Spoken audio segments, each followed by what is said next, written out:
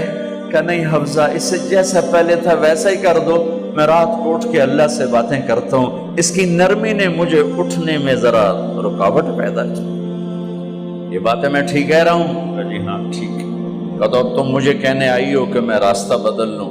حفظہ، جنہوں نے تمہیں بھیجا ہے، عائشہ جنہوں نے تمہیں بھیجا ہے، انہیں بتاؤ 3 دوست تھے، 3 مسافر تھے، ایک ان کی ڈگر تھی، اس پر ایک چلا اور چلتے چلتے چلتے اپنی منزل پہ پہنچا اللہ کے محبوب، پھر دوسرا چلا اور اسی ڈگر پہ چلا اور چلتے چلتے اپنی منزل پر پہنچا ابو بکر صدیق۔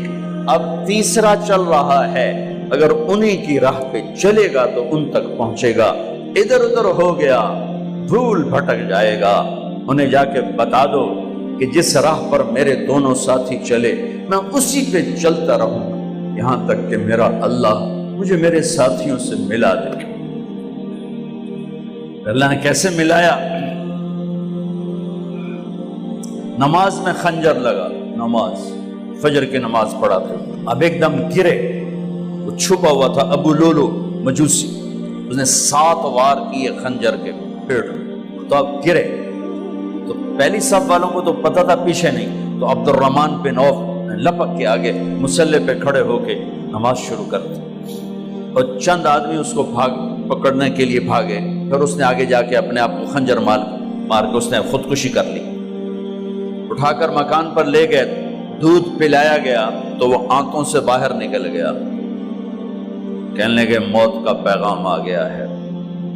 تو اپنے بیٹے کو بلایا کہ بیٹا جا کر اماں جان عائشہ سے کہو کہ عمر، امیر المومنین نہ کہنا، اب میں امیر المومنین نہیں ہوں، کہنا کہ عمر بن خطاب اپنے دونوں ساتھیوں کے ساتھ قبر کی جگہ چاہتا، اگر مجھے اجازت مل جائے تو مجھے وہاں دفن کرنا، اگر اجازت نہ ملے تو مجھے عام قبرستان میں دفن کر دیں۔ عبداللہ بن عمر تشریف لے گئے تو اماں عائشہ بیٹھی رو رہی تھی کہ اماں جان میرا باپ عمر بن خطاب اجازت چاہتا ہے قبر کی اپنے دونوں ساتھیوں کے ساتھ۔ تو حضرت عائشہ رضی اللہ تعالیٰ عنہ رونے لگی، پہلے بھی رو رہی تھی، کہا عبداللہ یہ جگہ تو میں نے اپنے لیے رکھی ہوئی تھی کہ میں اپنے خامند اور باپ کے ساتھ میں بھی ایک کونے میں سو جاؤں گی، لیکن اگر عمر کی خواہش ہے تو اس جگہ کا عمر مجھ سے زیادہ حقدار۔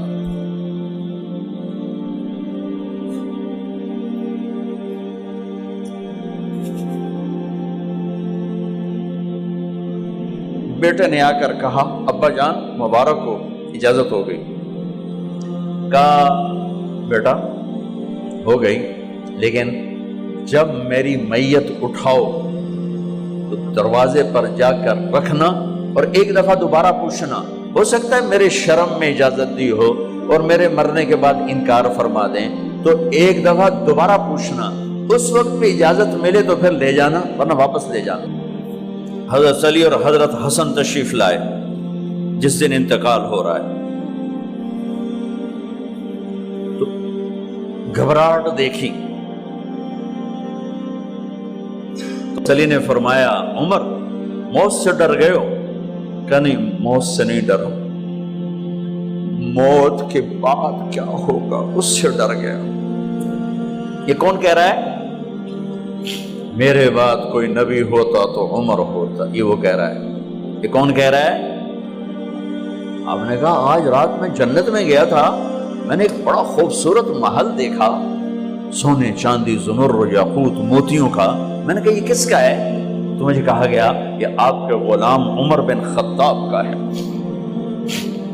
کون کہہ رہے ہیں موت کے بعد جو ہوگا اس سے ڈر رہا ہوں؟ کہ آپ مسجد میں انٹر ہوئے، مسجد میں ایسے لوگ تھے، ادھر ابو بکر تھے اور ادھر عمر تھے، ہاتھ دیو،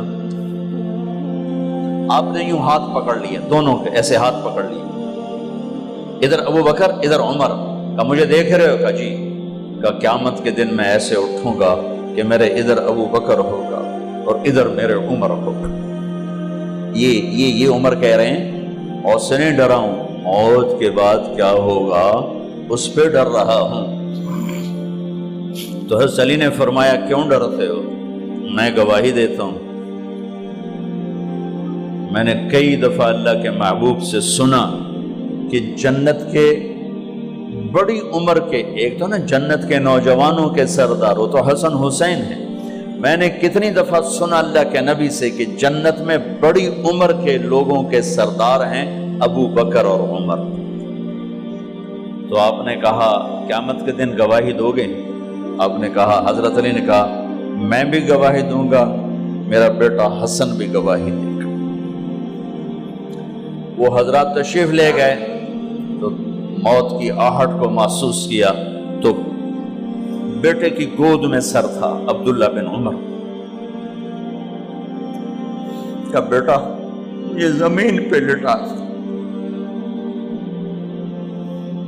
انہوں نے یہاں سے ہٹا کر یہاں سر رکھ دیا۔ وَيْحَكَ، سنا نہیں کیا کہہ رہا ہوں، زمین پہ ڈال دے۔ ان کا جی نہیں چاہ رہا تھا، کیا کہہ رہا ہوں، زمین پہ ڈالو۔ انہیں آگے کر دے، وہ پیچھے اٹھ، اپنا چہرہ مٹی میں یوں رکھ اور مٹی میں منہ ملنے لگے ایسے، اور کہہ رہا ہے وَيْلٌ لَكَ يَا عُمَرْ إِن لَّمْ يَغْفِرْ لَكَ عُمَرْ إِن لَّمْ يَغْفِرْ لَكَ رَبُّكَ، اے عمر اگر تیرے رب نے آج تجھے معاف نہ کی تو ہلاک ہو۔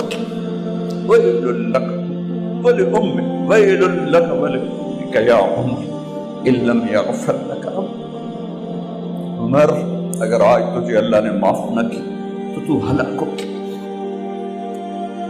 اتنے بڑے مقام والے، 1,24,000 میں ایک آدمی ہے مراد، جسے مانگا گیا ایک آدمی، یا اللہ عمر دے دے میرے اسلام کی بلندی کے لیے۔ وہ کہہ رہے ہیں وَيْلٌ لَكَ يَا عُمَرْ إِن لَّمْ يَغْفِرْ لَكَ رَبُّكَ،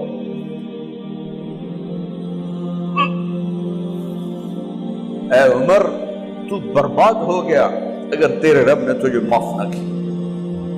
یہ کہتے جان نکل گئی۔ صہیب رضی اللہ عنہ نے آپ نے وصیت فرمائی تھی میرا جنازہ صہیب پڑھائے، رومی جنازہ پڑھایا گیا، کندھوں پہ اٹھایا گیا، اور آ کر اماں جان عائشہ رضی اللہ عنہ کے دروازے پر عبداللہ بن عمر، باقی تو کوئی پتہ نہیں تھا کسی کو، گوے ٹھہر جاؤ جنازہ یہاں رکھ دو۔ پھر آگے بڑھے، دستک دی، اماں جان میرا باپ عمر بن خطاب دروازے پہ پہنچ چکا ہے، اندر آنے کی اجازت ہے۔ تو اماں جان عائشہ نے فرمایا مرحبا بعمر، ہم عمر کو خوش آمدید کہتے، اور باہر تشریف لے گئیں۔ وہیں حجرہ مبارک میں قبر کھودی گئی۔ عبداللہ بن عباس فرماتے ہیں کہ میرے کندھے پر کسی نے ہاتھ رکھا تو میں نے یوں پیچھے مڑ کے دیکھا تو جناب امام المتقین حضرت علی کھڑے ہوئے رو رہے تھے اور فرما رہے تھے عمر مجھے پتا تھا تیرے سوا یہاں کوئی نہیں آ سکتا، مجھے پتا تھا یہاں تو ہی آئے اور کوئی نہیں آ سکتا، چونکہ میں نے ہزاروں دفعہ سنا خرجت انا و ابو بکر و عمر دخلت انا و ابو بکر و عمر، میں نے ہزاروں دفعہ اپنے نبی کی زبان سے سنا میں اور ابو بکر عمر گئے تھے، میں اور ابو بکر عمر آئے تھے، میں اور ابو بکر عمر اندر گئے تھے، میں اور ابو بکر عمر باہر گئے تھے، میں نے اپنے نبی کے نام کے ساتھ تجھے اور ابو بکر کو اتنا سنا ہے کہ کسی کو نہیں سنا، لہذا مجھے پتا تھا تو اسی جگہ پہ آئے گا، تیری یہی جگہ ہے۔ میرے بھائی بہنوں، یہ وہ لوگ ہیں جنہوں نے رضی اللہ عنہ کا ٹائٹل جیتا اور پھر روتے روتے مر گئے۔ مجھے کیا خبر کیا ہونے والی، آپ کو کیا خبر کیا ہونے والی؟ بے شک میرا رب رحیم ہے، وہ اس کے رحم کے تو فعلی کام بنے گا، کیڑیاں تقریراں تے کیڑے علم، کیڑیاں نمازاں تے کیڑیاں سجدہ، کم تو اس کی رحمت پر بنے گا، پر یہ اعمال اس کی رحمت کو لینے کا راستہ ہیں۔